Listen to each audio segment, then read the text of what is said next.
Hello and welcome. My name is Julia Seaman, and I am Assistant Curator of Drawings, Prints, and Graphic Design at Cooper Hewitt Smithsonian Design Museum. I'm thrilled to welcome you to our Enid and Lester Morse Historic Design Lecture. With over 215,000 design objects spanning 30 centuries, the Cooper Hewitt Collection is a vital resource for design scholarship in the United States and throughout the world. Thanks to the tremendous generosity of our longtime friends and advocates, Dinny and Lester Morse, we invite historians, scholars, educators, and designers to engage with Cooper Hewitt's collection and help us grow our understanding of design. For our 19th program in the series, we are excited to have Dr. Bénédicte Gady take us through the intersecting histories of two notable drawing collections, Cooper Hewitt's and that of the Musée des Arts Décoratifs in Paris.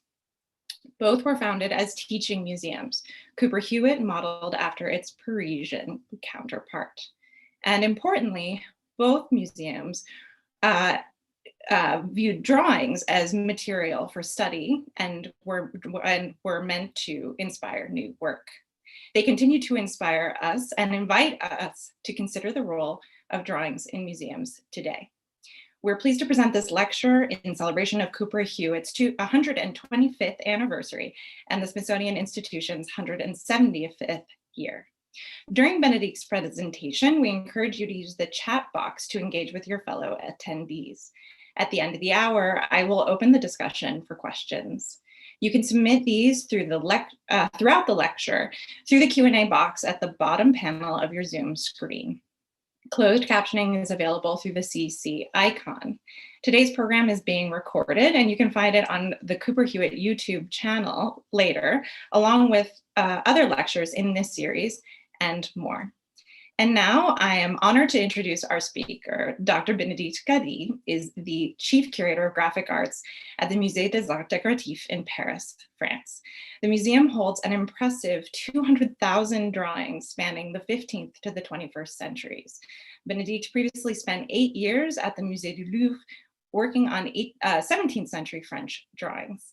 And we are so pleased to have her here with us today. Welcome, Bénédicte.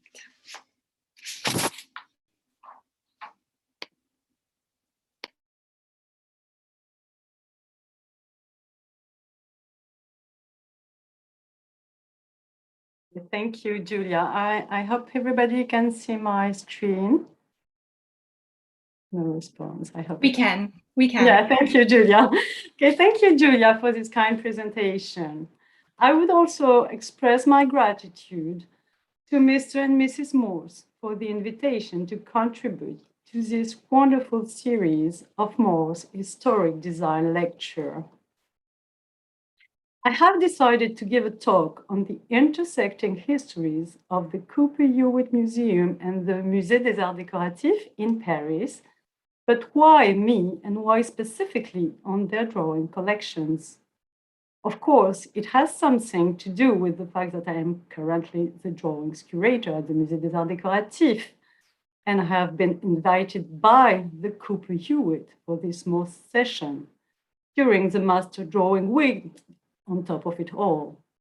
But there are also more historic and objective reasons for choosing this topic. The first is the explicit ambition of the Cooper Museum from the very beginning to be the equivalent of the Musée des Arts Décoratifs. You can see on your screen the proposed plan of the Cooper Union Museum for the Art of Decoration, published in 1896, just 1 year before the official opening of the museum. The introduction of this text is unambiguous. Quote, "The aim of the Cooper Union Museum for the Art of Decoration is to establish in New York City an institution similar to the Musée des Arts Décoratifs of Paris." End quote. The second reason is that the drawing collections of the two museums are very, very similar to one another. Firstly, they are very close in numerical importance. But Cooper Hewitt has around 70,000 drawings, the Musée des Arts Décoratifs around 200,000, and parts of it are not catalogued. Secondly, they both cover a wide time span, covering from a period from Middle Age to the present day. And finally, they both include drawings for every kind of creation. Of course, wall decoration. The drawings on the left from now on are preserved in the Cooper Hewitt, and those on the right in the Musée des Arts Décoratifs, so it would be clearer. So wall decorations, decorative arts, furniture, architecture, landscaping, stained glass, fashion, but also theater, modes of transportations, jewelry, fantasy, textiles, and even beaux-arts. One can ask, why are these two collections so similar? The history of the two institutions explains this proximity. They follow parallel trajectories with branches crossing and diverging at different rhythms.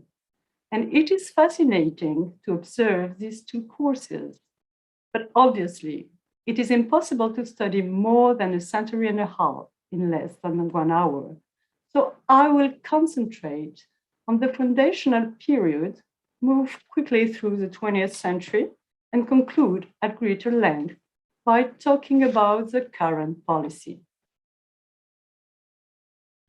At their foundation, both institutions were very different from what they are now.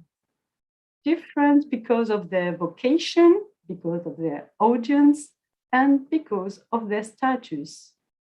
The first institution to be created was not the Parisian one, but rather the one in New York, and it was not a museum, but a school. In fact, the School of Design for Women was founded in 1858 and only gained a masculine counterpart the following year. It was then renamed the Cooper Union for the Advancement of Science and Art. The founder was Peter Cooper, who is the perfect incarnation of the American dream. The son of Dutch immigrants, he made his fortune in industry and used it for philanthropy. In this case, he wanted the school to provide free general instruction to workers for their social and civil advancement. The ambition was patriotic, economic, and moral. It seems that Cooper had the idea for a museum, but he was not able to see it through. This would only happen 4 decades later, in 1897. Here you see an old photograph of the foundation building, which was sent to the Musée des Arts Décoratifs, the photograph, which was sent to the Musée des Arts Décoratifs in 1905 and discovered recently by Clémentine Cuinet, with the annotation Musée next to the 4th floor. The building is still standing in Cooper Square in South Manhattan and still houses the Cooper Union, but the museum has since moved. The foundation of the Musée des Arts Décoratifs is like an inverse story. It was created in 1864 as part of the Union Centrale des Beaux-Arts appliqués à l'industrie, Central Union for Fine Arts applied to industry. Later called Union Centrale des Arts Décoratifs, Central Union for Decorative Arts. The Union Centrale also included a library. The founders wanted to create a school for workers and artisans, but it only took form in 1897 as Women's School. This is exactly the same year that the museum was created in New York.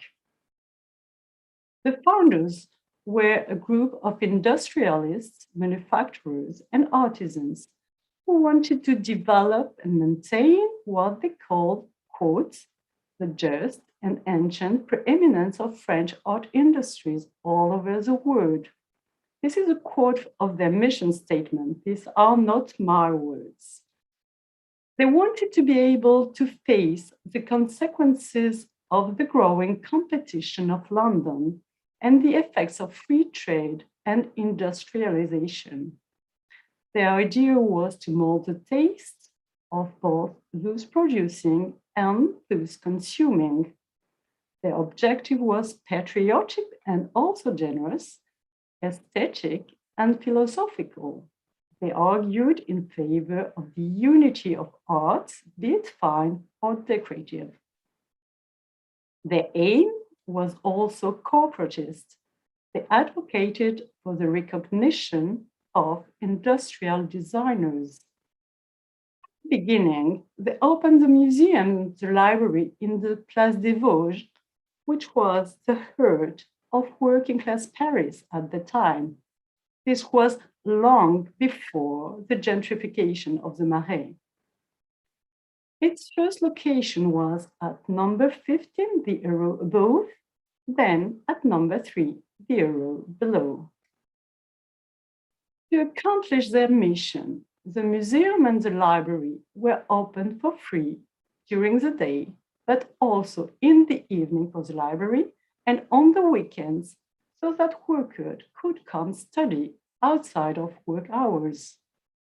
This pastel by Charles Gentil, dated 1902, shows both men and women consulting works in the library. Through the open window, we can see the Queen's Pavilion at the north of the Place des Vosges. Gentil's choice of electric lighting was aesthetic, of course, but it also served to highlight the originality of the institution's late opening hours. There were also free public talks, several drawings, of course, and exhibitions. Among them, let us focus on the exhibition of decorative and ornamental old master drawings in 1880, which is an historical event in the history of drawings. As far as I know, it is the first exhibition ever dedicated to this subject. The initiative comes from the collector and statesman Philippe de Chenevière. More than 700 drawings from private collection were exhibited and published in a catalogue by Charles Ephrussi and Gustave Dreyfus. At the end of the exhibition, a number of pieces were given to the budding museum, especially by Chenevière himself, but the majority returned to their private collections. This was the case for 5 drawings that the museum has just acquired. I can't resist the urge to show them to you now. There are 5 drawings by Pierre Paul Prud'hon, the putty at the bottom left are on the same sheet. 4 prepared a cradle made for the King of Rome, Napoleon's son. The 5th one, on blue paper, prepared the toilet service for the Empress Marie-Louise. All 5 were lent in 1880 by the collector and curator Eudoxe Marcil of the Musée d'Orléans. The Musée des Arts Décoratifs bought them last November at the auction of one of his descendants, and were particularly grateful to the patrons who made that happen, one of whom is linked to Gustave Dreyfus, which is destiny at work. The Union Centrale also organized competitions. On these occasions, the jury systematically insisted on the need to combine good taste with innovation. And there is an example of on your screen of this competition in 1895. The first 4 decades were exciting, but also very complicated because of the war, changes in political regimes, and internal dissensions about the project, we are in France, and the lack of means and space. Stability only came in 1905, when the French state attributed part of the Louvre Palace to the institution, still in France. In exchange, the museum's collection was given to the state 15 years later in 1920. So now we are a private association in charge of a public collection, which is unique in France. At the end of the 19th century, the situation at the Cooper Institute was the opposite. The institution was wealthy and managed by an incredibly close-knit family. You can see on the slide part of the family tree and the names of the trustees and officers in the year of the museum foundation. Peter Cooper's son and son-in-law, Edward Cooper and Abraham Hewitt, occupied the main functions. The ladies of the family played an important role in the Women's Art School, along with their relatives and friends. The museum project was formed by three Hewitt sisters, Amy, for a short period, then she married, Sarah and Eleanor, with the constant support of their parents. To find out more about this fascinating family, I recommend the forthcoming exhibition at the Cooper Hewitt and the extraordinary blog Meet the Hewitts, written by Marjorie Mazinter, whom I would like to thank warmly for all of her help. The Hewitt sisters were used to traveling through Europe each year.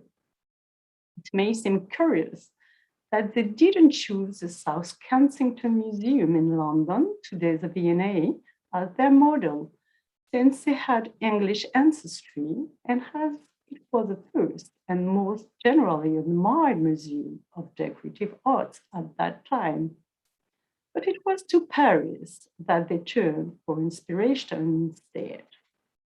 In Paris, in the 1880s and 1890s, they visited both the Place des Vosges with the library and its 90,000 drawings, and the Palace of Industry near the Champs-Élysées, the left row on the map, which was a temporary home to the museum with its drawings gallery, the exhibitions, and the presentation of cards and photographs from the institution workshops, as you can see in this prospectus, dating to around 1893. Here, I would like to make a semantic clarification. The sisters constantly encompass under the name of Musée des Arts Décoratifs the diverse entities of the Union Centrale. It is easier to do so from now on, I will do the same, and it served their project in which the museum and the library were one. The annual reports of the Cooper Institute, the proposed plan of the Cooper Union Museum, written by a friend of the sisters, Elizabeth Bisland, the making of a modern museum, which is a retrospective analysis by Eleanor, and archives and old photographs, all help us to understand the precise links between the new museum and its Parisian model. The first list of gifts to the Cooper Union Museum, published a year before the official opening, cites intellectual help on the same level as material gifts. Firstly, quote, the président of the Musée des Arts Décoratifs, Monsieur Georges Berger, and the conservator, Monsieur Alfred de Champeau, gave access to the documents of the museum, also many valuable facts about it, as well as advice for the organization of the Cooper Union Museum for the Arts of Decoration. They also presented two charts containing the scheme of classification of the library in the Place des Vosges, end quote. The list continues. Monsieur de Champeau, in person, kindly selected those casts exemplifying the best specimen of decoration of the various periods of French arts from the Atelier de Moulage, end quote. So this text reveals that the Musée des Arts Décoratifs played a consultative role in three fields. Firstly, the choice and delivery of a collection of plaster casts. Secondly, the organization of the museum. And finally, the creation of a collection of encyclopedic scrapbooks. I'm skipping over the question of the plaster casts, which are central to the first museum of the Cooper Union, as you can see on this photograph, but less so for our question about drawings. Just 2 words on this matter, though. The archive of the Musée des Arts Décoratifs proves, first, that the museum project has already begun in 1889, as is clear in Abraham Hewitt letters on the left. And second, that the collaboration between the sisters and the directors was very close. On the right page, the head of the cast workshop in Paris chose certain models from the catalog, took note on those that had already been acquired, and made suggestions in order to respond best to, and here I'm quoting, your new choice, Louis XIV. I won't spend too long on the organization of the museum either, which is a confusing point because there is a contradiction between what is described, the main criterion is said to be the destination of the works, and what is really chosen in Paris, where collections are organized by material at that time, and even in New York. There, chronology is the main criterion if we judge by a 1913 floor plan discovered by Elizabeth Keslassi in a PhD on the Cooper Hewitt. I just want to stress that drawings were displayed in the permanent collection galleries in Paris and in New York, hung on walls or inserted into what the French called tourniquets, and the Americans swinging wall cases. We can see them by zooming in on all photographs, and you see there. The real differences between the two museums come into play in the chronological and geographical limits of the collections. The Musée des Arts Décoratifs made a point of widening its collections to contemporary pieces. For example, this drawing by Guéret Brothers around 1860, and to the Orient and Far East. And the best example is this wonderful miniature on your right, Humayun and Humayun, done in Afghanistan around 1430, and acquired by the museum in 1887. Another example, just for the visual pleasure of it, 6 of the 5,000 katagamis, Japanese stencil used for dyeing kimonos, acquired by the Musée des Arts Décoratifs around 1900. The Cooper Hewitt also has a beautiful collection of these pieces, but mostly acquired after the Second World War, and there was a subject of an exhibition curated by Julia Simon 3 years ago. The Hewitt sisters' choices were more focused. They wished to concentrate on historical models, mainly European, and set a chronological limit around 1825. In The Making of a Modern Museum, Eleanor Hewitt justified this decision by arguing that they lacked space. But we can have some doubt about this. Elsewhere, she spoke about the, quote, atrocities of the degenerate furniture of the English Gothic revival and the Third Empire, end quote. This makes her aesthetic feelings quite clear. These limits are valid for the whole collection with one exception: drawings by contemporary artists, both drafts and sketches. They were hung in hallways and staircases to inspire students and amateurs.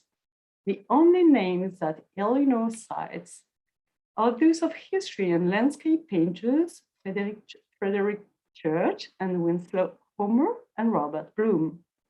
In addition, the chronological criterion was then combined with a distinction between fine and decorative art.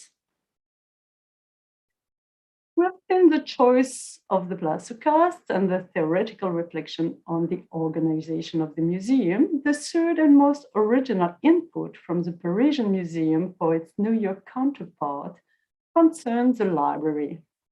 Starting in the mid-1880s, Alfred de Champeau, the librarian, and Jules Massier, its primary donor, decided to render accessible a collection of images organized by theme.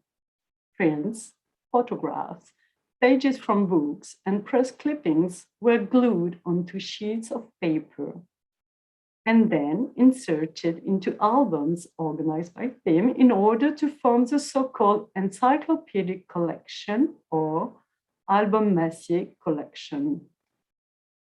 You can see here them on two later photographs, on the left in Paris and their equivalent in New York on the right.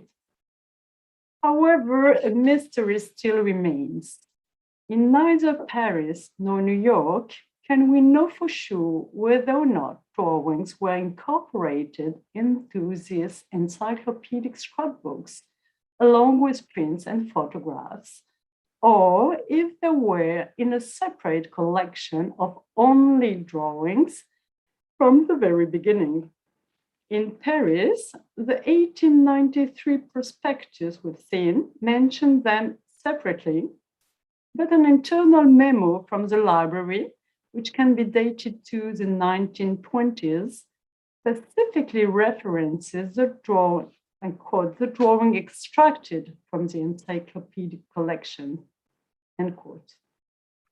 In New York, Elizabeth's Bisland plan was to insert drawing into the scrapbook she wrote it. In Paris, the collection of printed images and drawings stayed in this album for the most part, with the drawings being organized first by artists, what you see here on the screen, and then by theme. These drawings albums are preserved now in the graphic art department, which was created by Marie-Noël de Gary in 1974. In New York, the scrapbooks have been disassembled, except for 4 of them. Massier and Champeau wanted an intuitive and simple system so that readers could find the album for themselves. Academic terms and technical jargon were banished in favor of more familiar terms. Thus, the numismatics album was labeled Cons. Alphabetical order was chosen, with a chart displayed at the entrance to the library. The chart used at the Cooper Union on the right was almost identical to that used in Paris, as is noted in the legend below, which I have highlighted in red.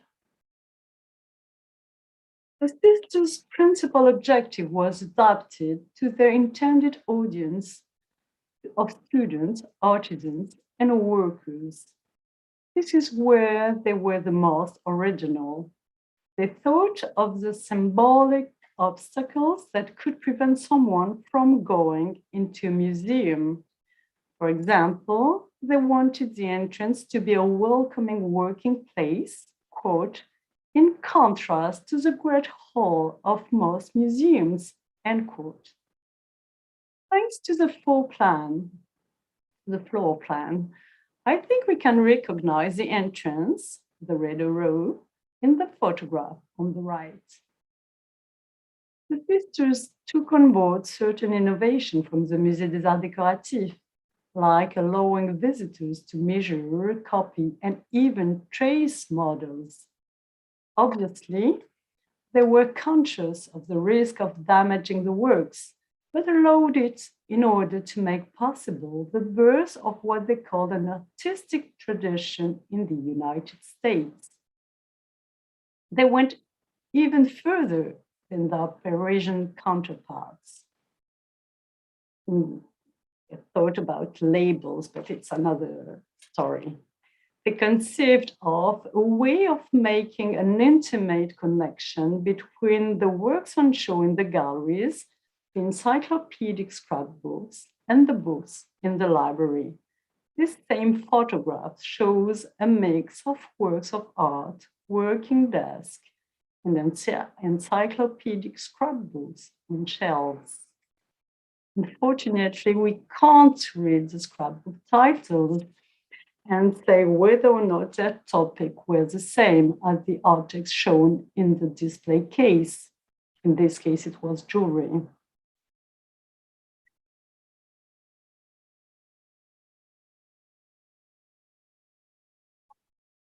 How were the drawings collection of these two decorative art museums assembled? The first thing that jumps out at us is the overwhelming predominance of gifts for the enrichment of the collections. When there is a purchase, it is always thanks to a preceding financial gift, which for a museum in France is sufficiently rare to be noted. Calls for images in order to enrich the encyclopedic collections were made in Paris in 1886 in the Revue des Arts Décoratifs, and in New York by Bisland 10 years later. The first list of donation to the Cooper Union Museum reveals the importance of drawing alongside textile.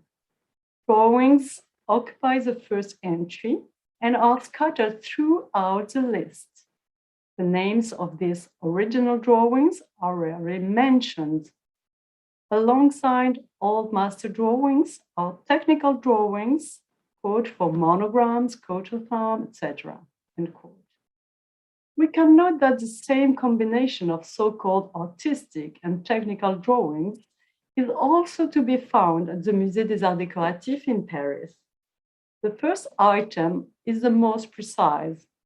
Mrs. Lloyd S. Bryce, who was the sister's cousin, if you remember the family tree, gave, quote, an important collection of 22 watercolors and 8 oil paintings of various interiors of the Palace of Fontainebleau, Paris, by Frederic Marchal, end quote. Let's skip over the fact that Fontainebleau is apparently situated in Paris and focus on the drawings.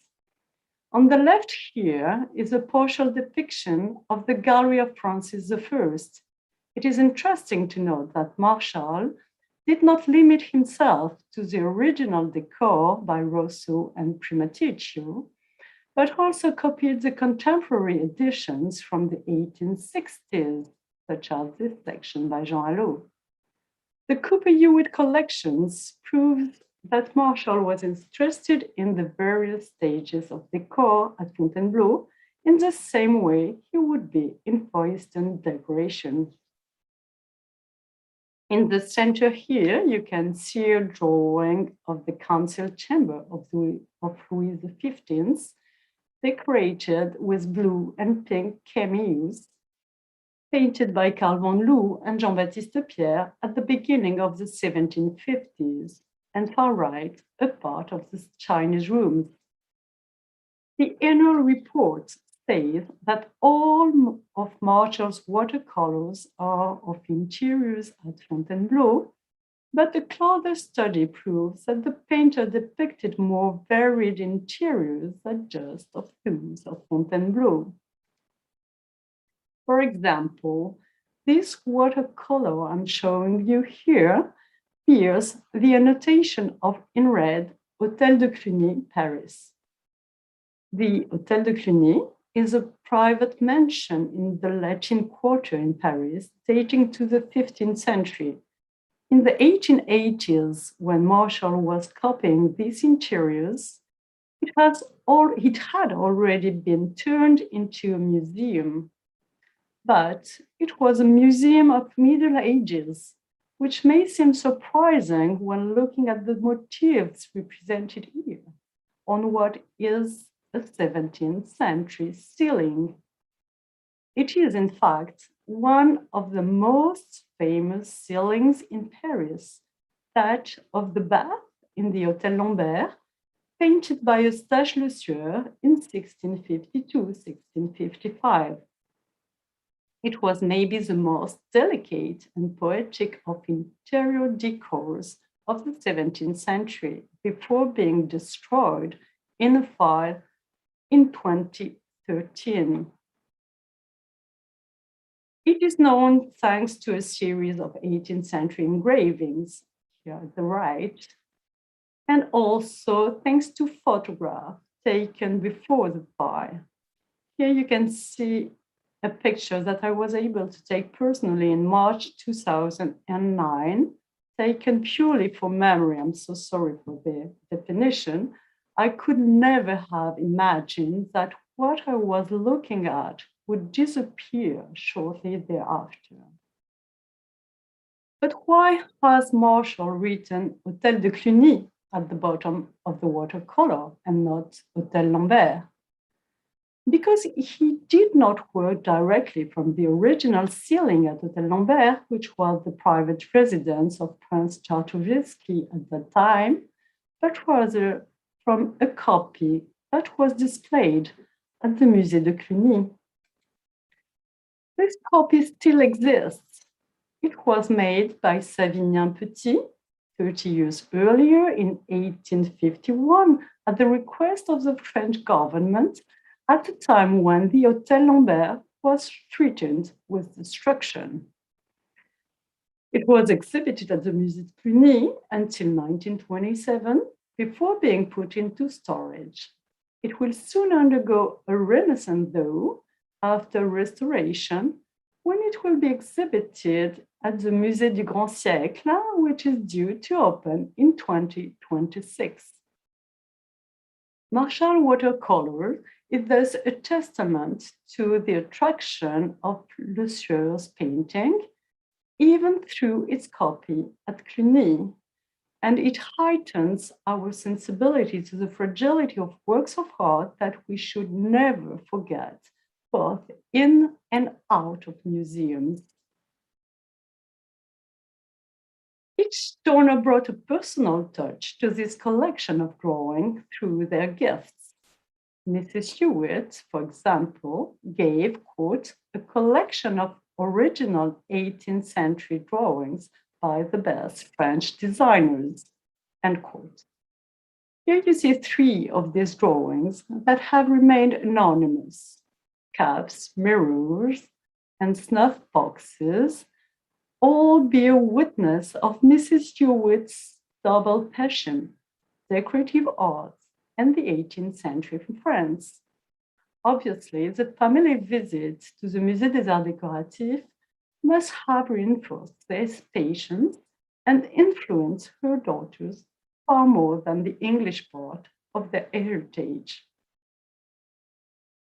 At the same time, Mary Pioli, the forthcoming first curator of the museum, gave a series of drawings which included 2 categories. The first were nude figures in different media support and from different periods. The second was a collection of projects for the Nantes fabric manufacturer Petit Pierre and Comte, done during the French Revolution. Here is just a small selection. It was precisely the same year, 1896, that Ari Barbados gave a collection of 85 drawings for Toile de Jouy, which is very similar to Toile de Nantes, to the Musée des Arts Décoratifs. Barbados was a descendant of the director of the factory. Today, he is better known for the role he played in protecting the collection of the Louvre when he was a curator from the fires set during the Paris Commune in 1871. And we are all in debt to him for that. Some donors, like Miss Pioli or Barbados, gave coherent collections of drawings, while others, in Paris at least, constantly gave pieces that had been found on the art market. The most fascinating instance of this is Jules Massier. It is impossible to count just how many drawings he gave, so numerous are they, and often given in bundles in a relatively informal way. Just between June 1818, the date of the exhibition we spoke about, and December 1882, he gave 428 drawings. Among these are sheets of varying quality meant to be inserted into the encyclopedic albums, as well as smart gifts intended to complement the existing collections. For example, the two Cherubino Alberti's drawings on the right are studies for sealing bearing the Fornesi family coat of arms intended as pendants to a drawing given by Émile Père in 1905. I have said that the two museums in Paris and New York mostly enrich their collections through gifts and acquisition, often financed by patrons. However, there are a few significant differences. Gifts and acquisition were frequent in Paris, promoted by a very active art market, a large number of collectors of drawings, and the closeness of the museum to contemporary creators and industries. At the Cooper Union Museum, they were less common, but two large entries in its very first year were truly spectacular. The first was the collection of Giovanni Castelli, an artist, curator of the Borghese collection, and the collector himself. Thanks to help from the museum's patron, as if by magic, says Eleanor, over 3,600 drawings entered the collection in 1901. Eleanor reported that the Castelli collection, quote, could not pass the custom house, end quote, because the United States tariff of the time specified mechanical drawings, but not artistic original drawings. These Castelli drawings were joined in 1938 by a second part of the collection for a total of 12,000 drawings and prints. This double acquisition gave a very Italian flavor to the Cooper Hewitt drawings collection, as opposed to that of the Musée des Arts Décoratifs. One can wonder, though, if a visitor who saw both museums at the beginning of the 20th century could have noticed such a difference. The 1913 floor plan of the Cooper Union Museum suggests that these drawings were never or rarely exhibited, as opposed to the French drawings from the Decloux collection that took pride of place. In fact, I was not able to find any mention of Castelli's drawings, but there are at least 4 locations for the Decloux drawings. The Decloux collection was the second important collection of drawings acquired during the time of the Hewitt Sisters. Just over a year ago, Julia Simon gave a fascinating talk on the acquisition of these 450 drawings acquired in 1911, thanks to the strong bonds made between him and the sisters and financed by a call for donation. It is principally made up of 18th century French drawings, but not only. Strikingly, the acquisition of this collection in one block likens the New York more to its French counterpart, whose collection had been formed more slowly. This is no surprise, as the Clou acquired drawings at the same places, the Mérard and Détailleur auction, for example, and had similar taste as the founders of the Union Centrale. This means that we can play a game of mirrors with the two collections, starting with the Renaissance works in each, architectural drawings by Jacques Androuet du Cerceau on wallpaper here on your screen. Next come designs for wood paneling for major decorative schemes. For example, the bedroom for the Prince de Rohan in the Hôtel de Soubise by Germain Beaufranc is mirrored here by two studies by Nicolas Pinault for Peter the Great, a cabinet in Peterhof. This continues with ornament drawings by lesser known or some famous draftsmen too of the 18th century, de la Fosse here, but also Le Lorrain, Lalonde, Piment, Cauvet, and Moite.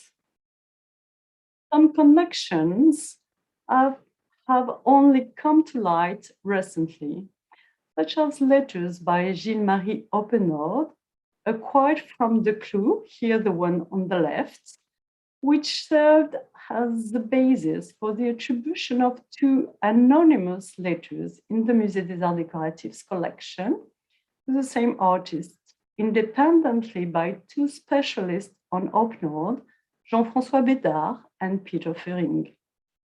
Here you can see the newly attributed drawing for the letter B, and here the one for an ampersand. Beyond these foundational collections, similar parallel could be pointed out for the Art Nouveau and the Art Deco periods, and even some interior designs from the 1950s. Two remarks before concluding on the current policy. First, from the beginning, and especially during the 20th century, donations by the artists and artisans themselves, or by their hair, have been a major source of enrichment for the collections. Sometimes these artists and artisans gave their entire graphic work, probably motivated by their having frequented the schools and library of the two institutions. In the Musée des Arts Décoratifs, it is the main method of requisition. Second remark, women occupy a particularly important place in this history. For New York, we have seen the place of the Women Art School and the role of the Hewitt sisters and their relatives and friends in the first decades of the museum's existence. The Musée des Arts Décoratifs also had a few patronesses forming a committee who, in 1897, founded the École du Comité des Dames, the Ladies' Committee School, another instance of mirroring between the institutions. I have chosen to show you drawings by two illustrators in order to exemplify these two remarks. The first, chronologically, is Elisabeth Brownlee, who exhibited at the Salon des Humoristes and was published in many satirical magazines and the Gazette du Bon Ton. After her marriage to the architect Paul Tournon, she mostly devoted herself to painting large-scale decorative frescoes. Her entire studio collection was given to the Musée des Arts Décoratifs in two lots by her daughter, following her express wishes, making up over 2,000 drawings that are currently being inventoried and studied. It is amusing to compare these drawings of Elisabeth Brownlee with those by Christina Malmen, who also drew for press publications, especially The New Yorker. She gave her drawings to the Cooper Hewitt in 1947, a donation that was added to after her death by her husband. These collections are just two among many others.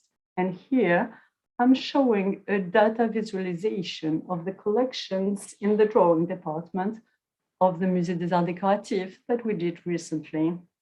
Circles of varying size representing the relative numerical importance of the collections are arranged along a timeline.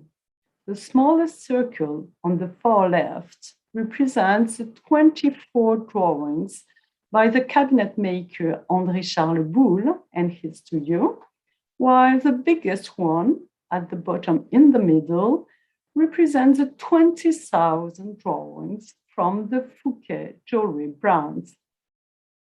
So what is the situation today? On both sides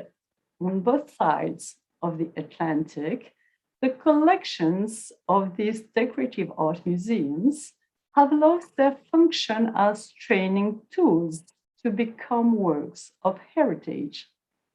The timelines were different, but the result is the same.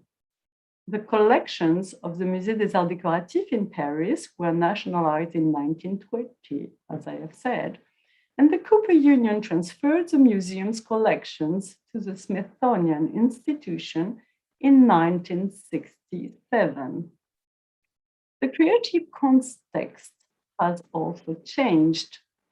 When these institutions were founded, neo-styles, that is the copying and reinvention of historic styles, predominated.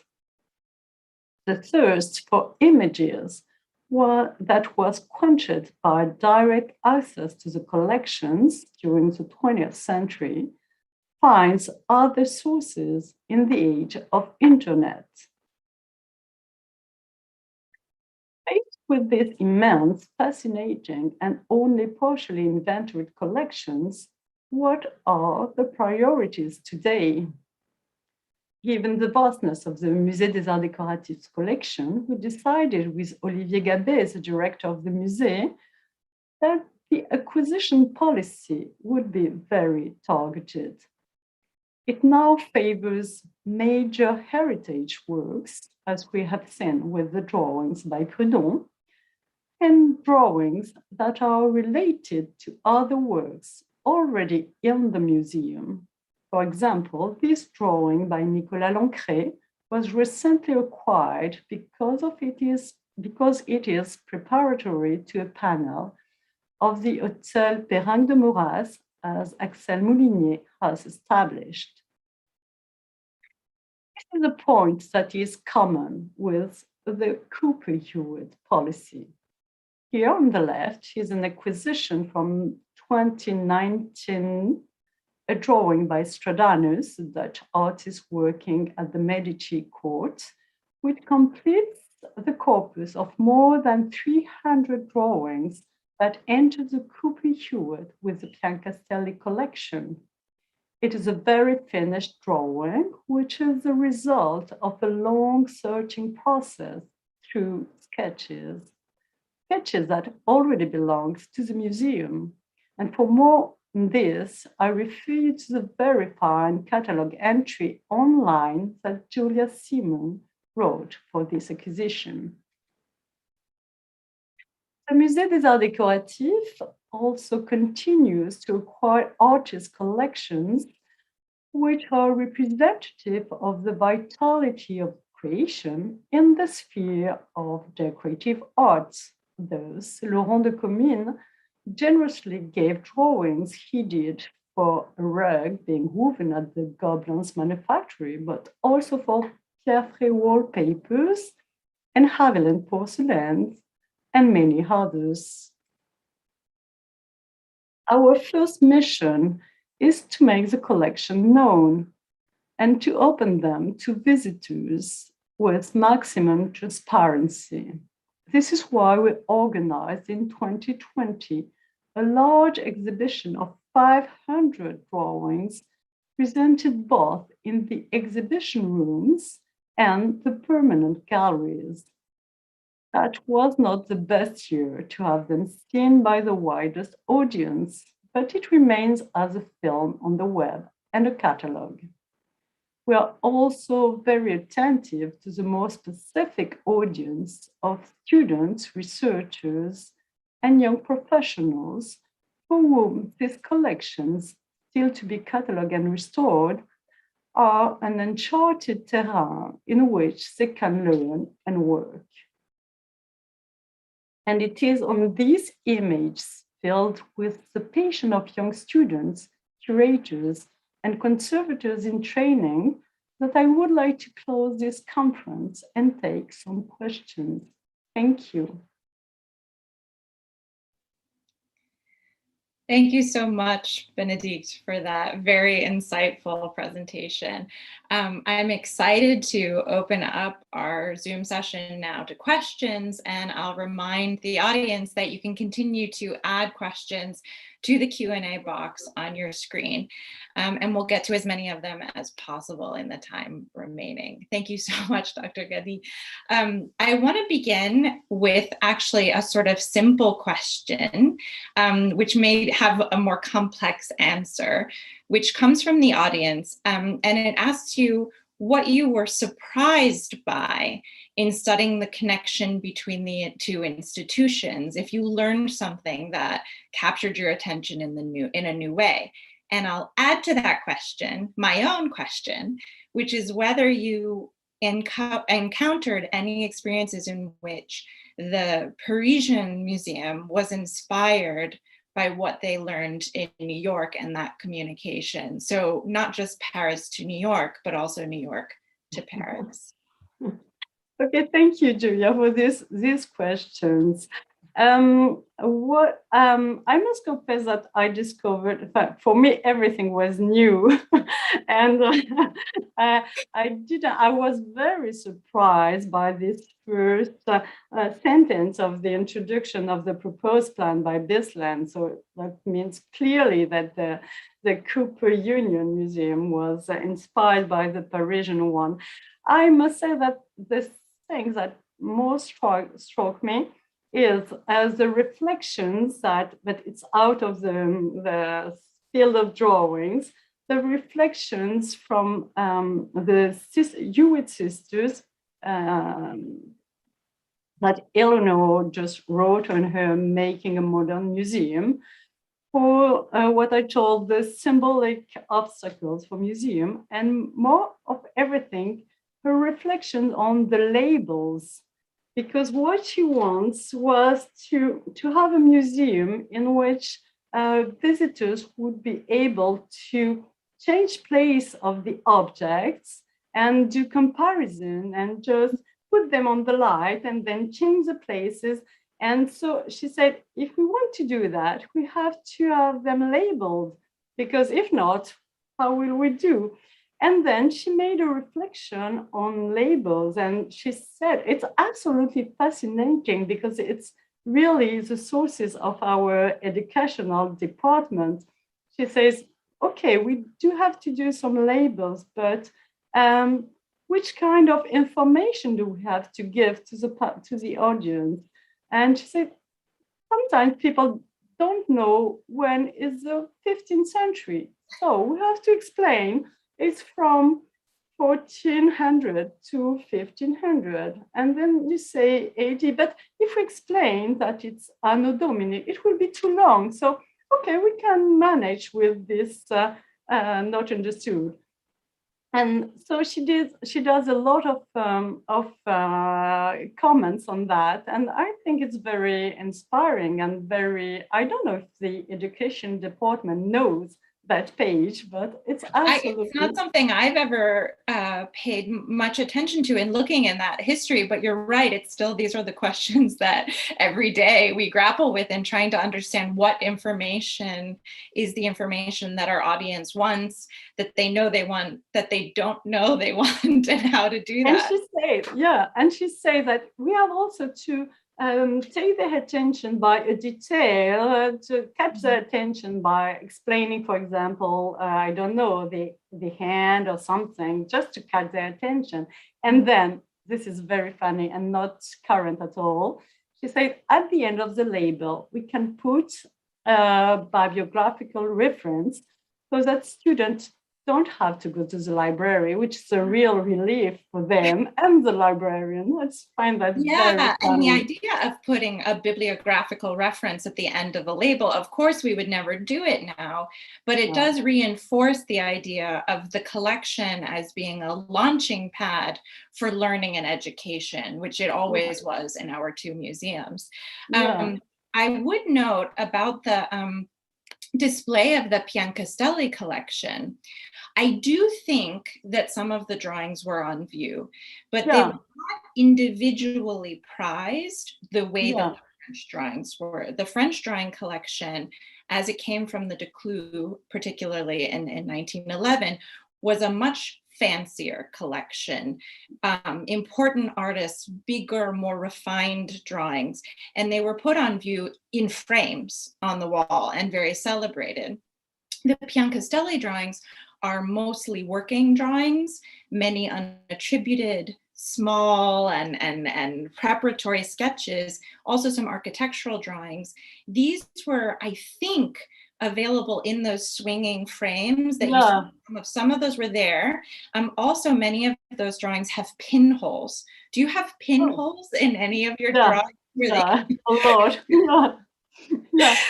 I'm sure you're right. I think the Castelli collection, as it was not so fantastic drawing, they were in the swinging wall cases, which were organized by theme. So it's like a mirroring. Exactly the same. I was really interested to see that.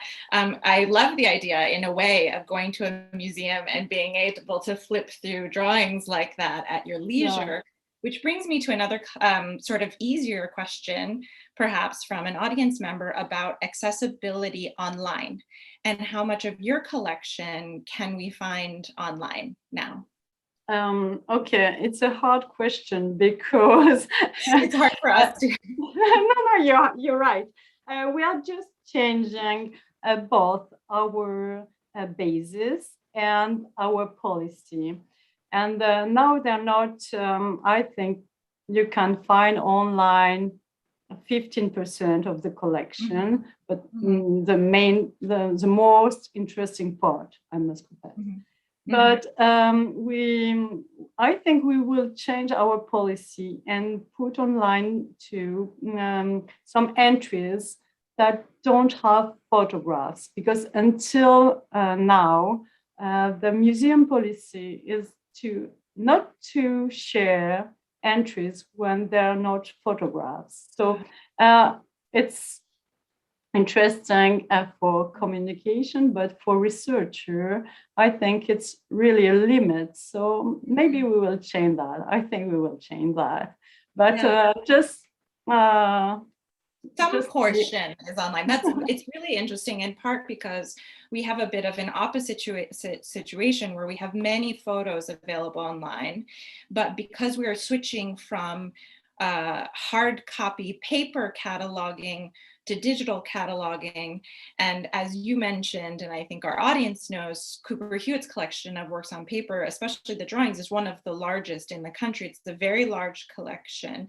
And so we're moving from hard paper cataloging to digital cataloging to make our collection searchable online. So in many cases, we have an opposite situation where there are photos online, but there's no catalog information yet available so that people can find it. Although there is a Smithsonian Collections website where there's some portion of our collection, yes, online. Another question that we had from the audience has to do with the public nature of the Musée des Arts Décoratifs. So Cooper Hewitt's collection, of course, is part of the Smithsonian under the umbrella of this federal museum system. When did, I heard you mention the date, but when did the Musée des Arts Décoratifs become public, and what were the circumstances around that? So the museum was at first it is still an association, but at first it was the initiative was independent of the state. The state approved, but that doesn't help. After these 4 decades, very complicated, where they couldn't find a place, a permanent place for a museum, etc., the state gave the attribution of part of the Louvre Palace, which is the pavilion of Marsan and the Rouen wing. Okay, maybe from New York, it's a little bit. So, but one part of one wing of the Louvre Palace. It was the museum and library opened in 1905, and they signed a convention, a contract with the state that said if the Union Centrale, the museum and the library, still stay here, you will give the collection to the state. So the official attribution of the Louvre Palace was in 1905, and in 1920, the collection became national ones, public ones. It was always open to the public, but now it's nationalized. So now this is always an association, a private association with a board of trustees, which is not which is not frequent in France, but managing public collections, national collections, which is quite strange. So now part of this, the main part of the salaries and the building is due to the state, but the acquisition, the exhibition, and the restorations are on the budget of the association. So it's why we have a way of doing things more similar to American ones than to French ones. Okay, thank you. And another question that we have that I thought was very interesting relates to the connection of Cooper Hewitt to the Parsons New School Master's Program in the History of Design and Curatorial Studies. So we have this graduate program associated with Cooper Hewitt where students can come and work in the departments and learn about design history as well as being a curator and other roles within the museum community.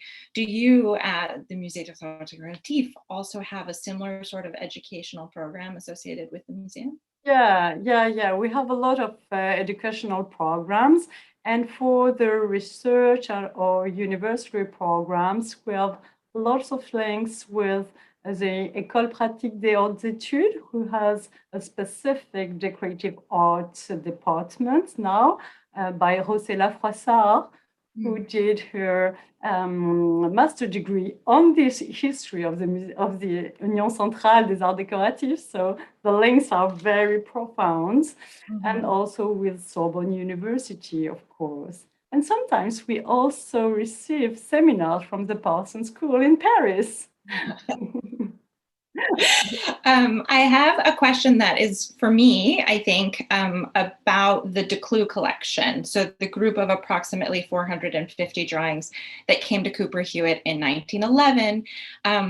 For that collection, I would be happy to speak more about it, but in fact, I'm going to just plug a lecture that's online already from last year, Master Drawings New York, which you can find online at Drawing America, that talks more about the history of that purchase. But just the brief overview is that the collection was acquired en masse from a collector in Sèvres in France, who was a connection of the Hewitt sisters. And they worked over many years to try to negotiate that acquisition, and it was a major coup for the museum and foundational for our French drawings collection. So for more on that, there are other resources out there. I have a little, go ahead, Bénédicte. Yeah, just the lecture online is fantastic and very useful to prepare this lecture. Thank you, Julia. The history is fascinating about the way that the Hewitt sisters went looking for the objects that they knew they wanted for the museum, which is a point that you made, that they were quite clear about their tastes and what they desired.